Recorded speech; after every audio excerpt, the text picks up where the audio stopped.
د نبی کریم صلی الله علیه وسلم فرمان دی بېشکه په سود سره حاصل سوی مال چې هر څومره وي خو آخر کار به هغه برته راکمیږي. محترمو عزتمنو، د سود خور سره د سود کولو والا سره صرف دا نه چې د الله او دغه د پیغمبر صلی الله علیه وسلم سره اعلان جنگ دی، بحرب من الله ورسوله، د الله او دغه د پیغمبر صلی الله علیه وسلم سره اعلان جنگ. خو دغه مال چې د سر په سترګو هر څومره ډیر سوی لیکن هغه برته راکوي، ځکه الله فرمایي یمحق الله الربا ویربي الصدقات، سود پیسې کموي زکات یې زیات. دا د سر په سترګو چې موږ ورته ګورو دا د سود پیسې چې زیاتېږي، یعنې هغه خوا دې ګټې پراخي، د آخر کار برته ډوالي. نبي علیه الصلاة وسلام د نن نه تقریبا 1400 کاله مخکې دا ارشاد فرمایلی دی چې هر څو ډېرې سي آخر کار به راکمیږي.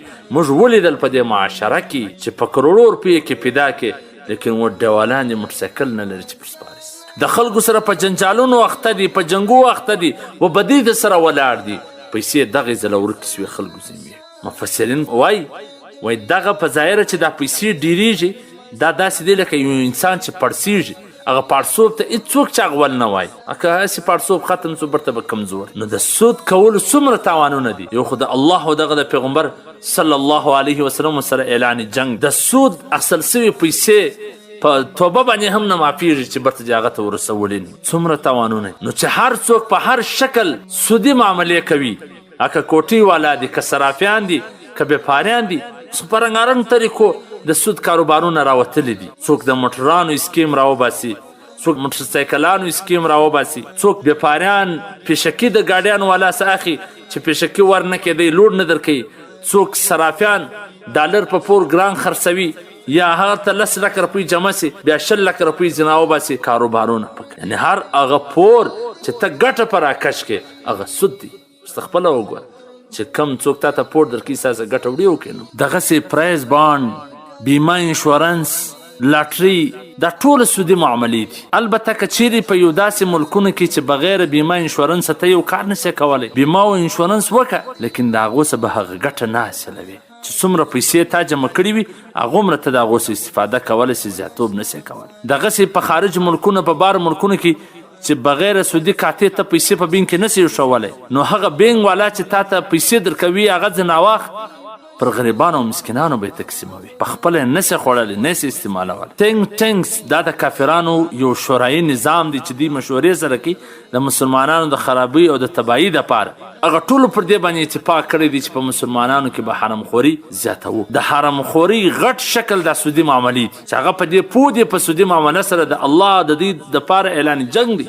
نو چې د چا سره الله اعلان جنگ کړی، کافران په دې پوه دي چې بیا زموږ د جنگ ضرورت نشته، بس د الله سره اعلان جنگ. نو ځکه دا ټول خلک په سودي معاملو باندې اخته کړي. په کار دا د عزتمنو چې د سودي معاملې څخه ځان وساتي. په کروړونه په لکونه پیدا کې، لیکن اوس ډیوالیان دي. په کورزنګانو کې سپرېدل، لیکن اوس موټرسایکل وس هم نه لري. ټوله په بدیو، په دشمنیو، په جنجالو سره اخته دي. خسرت دنیا والآخره، دنیا هم خراب، آخرت هم خراب. آشنا پاته مزین پاته زندگی دا آشنا پاته مزین. د نبی کریم صلی الله علیه وسلم فرمان دی چې کم څوک په دنیا کې د یو چا پرده پوشي کوي، یعنی د هغه عیب خوندي کوي، پر هغه باندې پرده اچوي، الله جل جلاله به د قیامت په ورځ ضرور د هغه پر عیبونو باندې پرده اچوي، یعنی پټوي به. محترمینو، وای من آنم که من دانم، هر سړی خپل ځان په خپله ښه پېژني چې څومره په ګناهونو کې ډوب یو، څومره زموږ عملنامه د عیبونو څخه ډکه ده، څومره د داسې اعمالو څخه ډکه ده چې هغه که ښکاره سي موږ به په شرمنده سو، هغه که ښکاره سي موږ به په جنګونو سره اخته سو، موږ به په بدۍ سره اخته سو.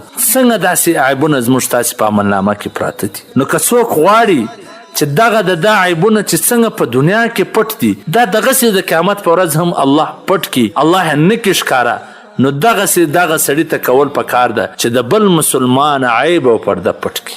ځکه هر سړی داغدار دی. داغ داغ مت کہو ہر ایک داغدار ہے، बेदाग सिर्फ यही है जो हमारे परवरदिगार है। दाग दाग बने के हर सड़ी दागदार पे हर सड़ी की څه څه عیب سته. बेदाग خو هغه څوک دي کوم چې زموږ پروردګار. نو د بل چا پرده اخستل، د بل چا عیبونه ښکاره کول، گویا خپل ځان رسوا کول دي. د نبی علیه الصلاة والسلام فرمان دی چې په کور کې به ناست الله به رسوا کړي. نو پکار دا ده چې موږ پر میډیا په مجلسونو کې په خپل علاقو کې د نورو عیبونو ښکاره نه کړو. نن خو هر یو تراسه پلانې خدای کړي، پلانې خدای کړي، پلانې خدای کړي دي، بس خبر سوی نه بیا د نور رسولي وي. نو د نور عیبونه پټول گویا خپل عیبونه د قیامت پر ورځ پټول دي او په دنیا کې خپل ځان د رسوایي څخه ساتل دي. والسلام.